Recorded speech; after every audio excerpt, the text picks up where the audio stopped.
Saudara-saudari, dalam perjumpaan Musa dengan semak yang menyala, Allah memberikan sesuatu yang luar biasa, yaitu pernyataan namanya.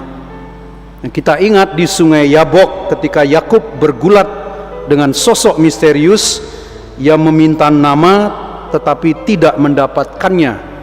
Ia malah diberi nama baru, yaitu Israel, tanda bahwa ia pernah bergulat dengan Allah dan ia menang. Namun nama Allah tetap disembunyikan.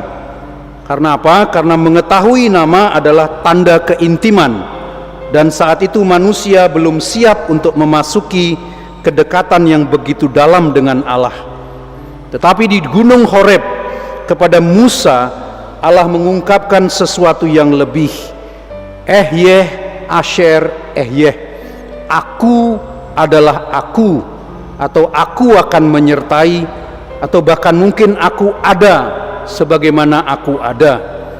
Itu adalah nama yang terlalu kudus untuk diucapkan dan terlalu intim untuk dipermainkan.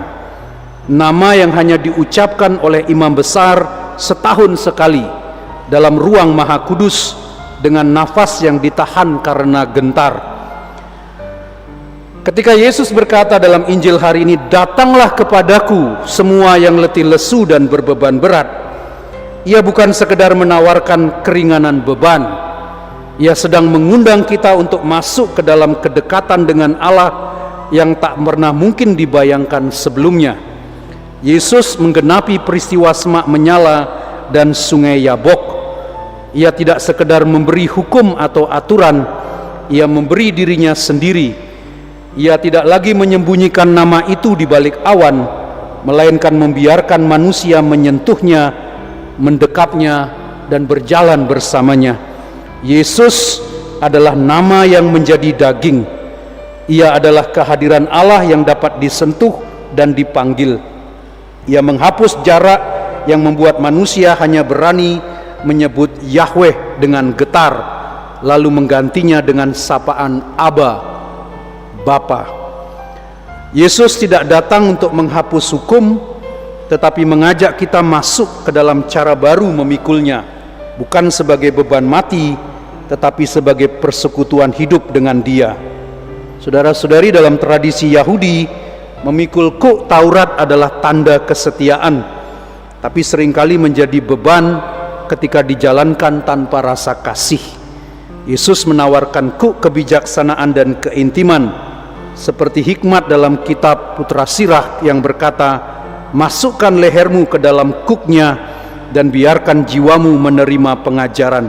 Yesus adalah personifikasi dari hikmat atau kebijaksanaan itu.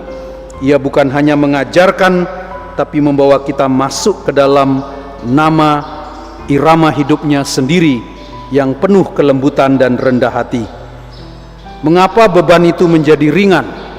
Beban menjadi ringan bukan karena tanggung jawab dihilangkan, tetapi karena kita memikulnya dalam persekutuan dengan Dia yang adalah nama itu sendiri, yang menyertai, yang mengasihi, memperkenankan kita menyapanya dengan keakraban.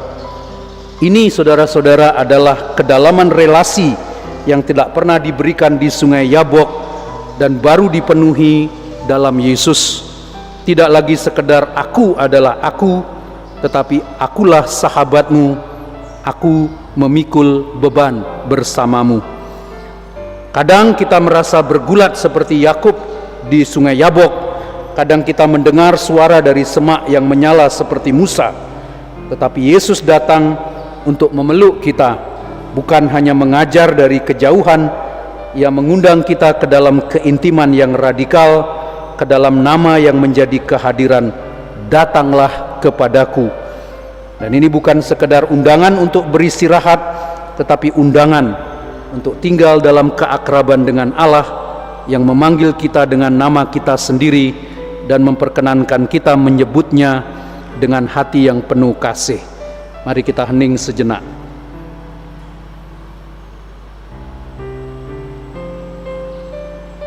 Tuhan yang kudus dan dekat, di sungai Yabok Engkau menyembunyikan namamu, di semak menyala Engkau memperkenalkan diri dengan gemetar. Tapi di dalam Yesus Engkau mendekat dengan wajah penuh kasih, memanggilku untuk datang dan memikul beban bersamamu.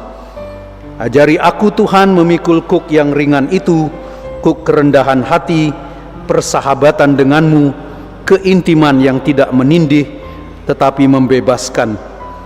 Biarlah aku belajar berjalan dalam irama kasih-Mu, bersamamu dalam damai sampai akhir jalanku. Amin.